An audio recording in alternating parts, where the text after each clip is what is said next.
Messianic Arian Radio. Only one God.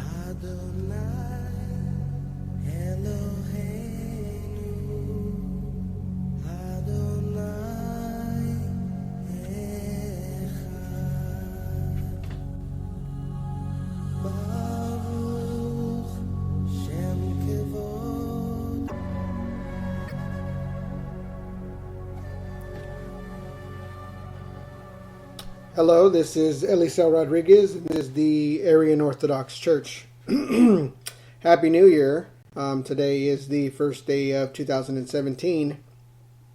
Today we're going to be looking at Deuteronomy chapter 5, verse 26. So yesterday, 2016, we looked at Deuteronomy chapter 5, verse 4, in which it says that the Lord talked to you face to face on the mount in the midst of the fire. And we discussed how God said he cannot be seen, that no one can see my face and live. Although it does, then this scripture says that Moses talked to someone face to face. And I'm giving you an understanding that Jesus is that person who Moses was talking to, not the Father. And that the Bible says no one has ever seen God before. No one has ever seen God, the only begotten God, or the only born God, who is Jesus, being born after his Father's form. He's the one who is revealing him. That's John chapter 1, verse 18. So now we're at Deuteronomy chapter 5, verse 26, a little further down. And it's very interesting. If we read it, let me get this verse up here. Deuteronomy chapter 5, verse 26.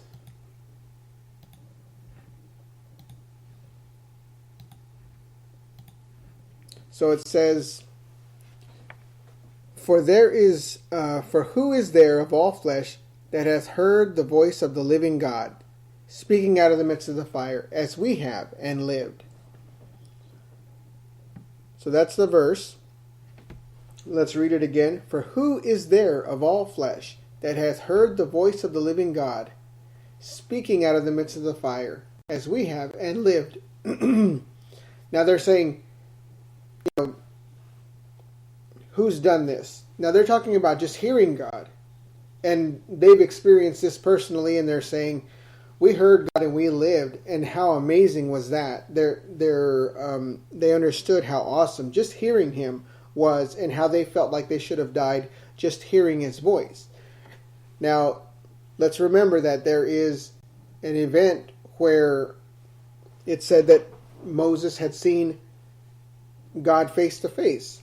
Now, we discussed that it was Jesus. Now, the interesting thing here is when it's talking in this verse about the voice of the living God. And obviously in this verse it's Elohim, it's not El, it's not the singular God, it's the plural. But the interesting point here for Arianism, and to teach that Arianism does exist in the Bible, and the concept of Arianism does exist in the Bible. The interesting thing here is that the word living here, living God, is actually a plural. So it's the living gods. Now it has to be talking about plural living gods. So the interesting thing about this verse is that it's saying, if I can try to, translate it a little better, for who is there of all flesh that hath heard the voice of the multiple living gods, speaking out of the midst of the fire, as we have, and lived? Now, if you want to be speaking about one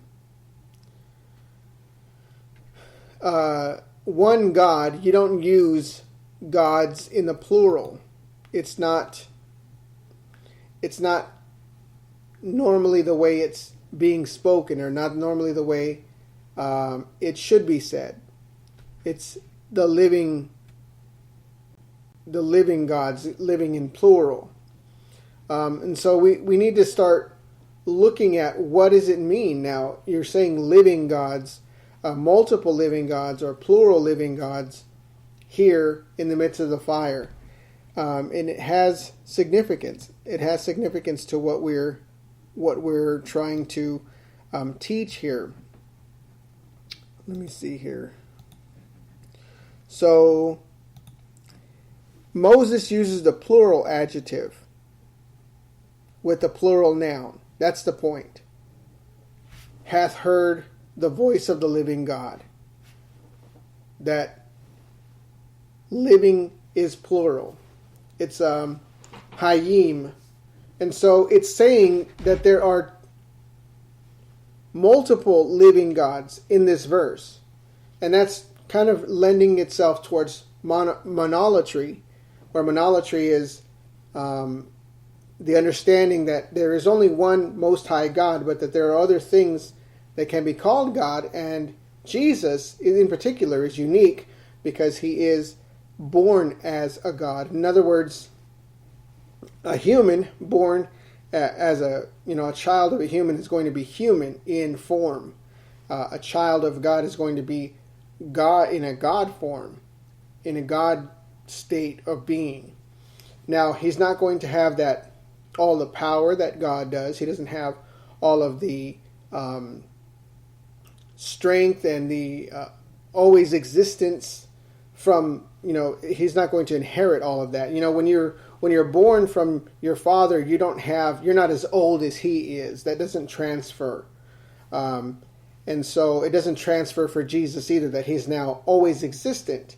If he's never existed and then he came into existence by the will of the Father, you cannot create a being into an always existent being. It's impossible to create an always existent being. They're clashing concepts. And so that's the thing about Jesus being the Son, is that Jesus is the Son of God. In other words, he is made in the form and the image literally of God, and he is his Son literally, and he is like God in every way except for those things that don't inherit a cross, like authority, power, age, all those other things. Same thing with human. And that's why God gives us these experiences to have children and things like that, so that we can understand him better and understand his relationship with his Son and how things are similar. These are all typologies that we are trying to get a grasp of about what God is and how God is. All of the things that we experience are something that we can understand God in, as long as they're holy and not sin, obviously.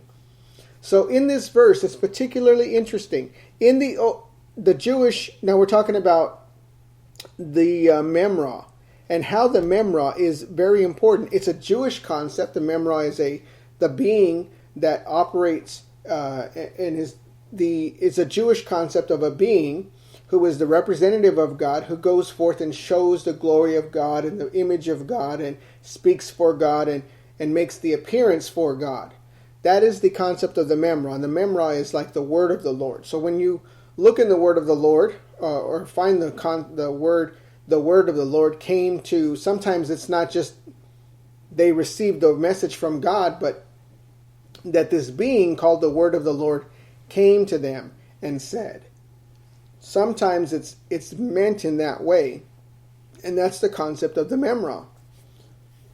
So as we look at this, the Jewish Targums talk about the Memra, the wisdom that was there in the beginning, all of these different concepts. This is a Jewish understanding. This is a Jewish concept.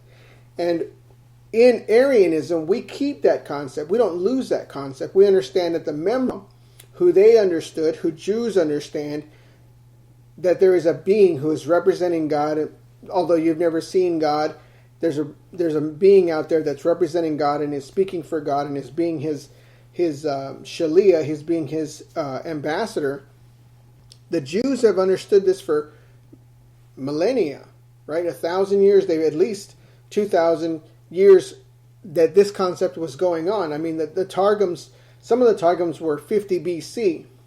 So this concept is there when Jesus is on earth.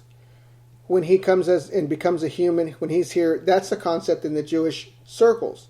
And so this is the concept that I'm trying to get to you. In the Bible, it's giving you confirmation of what I'm telling you. Here, Moses is saying he heard the voice of multiple living gods. He's saying, I heard gods that live, multiple. So, and it's hard to do the concept because the adjective is plural. And we don't have that in English, but the adjective living gods is plural. So it means that he heard more than one living, more than one life. Maybe we could say it like this. Maybe this is better. That he heard the lives, heard the voice of the lives of the gods, or something along those lines. That's what it's saying in the Hebrew. And so this is a concept that we need to understand, that it is a Jewish concept. This Arianism is consistent with the Jewish concept that was before. And you have to say to yourself, when Christianity came along, when Jesus came along, he didn't come and teach a new religion. He didn't try to start a new religion. He is taking the religion the way it was, and he's introducing truth, more revelation to it. So you take the Jewish concept, the way that the Jews understood, and you just give greater revelation. You don't change it into a Trinitarian doctrine. You don't change it into a Unitarian doctrine or a oneness doctrine. You take what Judaism says at the time of Jesus, and then Jesus is revealing more truth to it. And he's saying, I am that Memra. I am that word of the Lord. I am the Logos who is speaking to these people. I am that representative. And so as we are understanding why Arianism is so much more important than the Trinitarian Church wants to believe. Arianism is consistent with Judaism. Judaism is consistent with Jesus. And this understanding has to line up. Has to line up. And I think that Jews who are seeking Jesus, or seeking the Messiah, and have accepted the Messiah, need to understand that the concept of God it should not change from the concept in Judaism. So you don't change the concept of God because the Messiah came. So this is a lie from the devil. The doctrine of the Trinity is actually a hindrance to the Jewish people. It needs to be removed. Arianism is the original church teaching. And when you look at the Council of Nicaea, they didn't even come up with the concept of the Trinity at the Council of Nicaea. I don't even know why the Trinitarians call this a victory for themselves when it's actually not the Trinity that they come up with. They come up with the Binity. And the Trinity didn't come until 381, so it's not a victory to them because they don't believe that. So Nicaea was a loss for them. They weren't even around.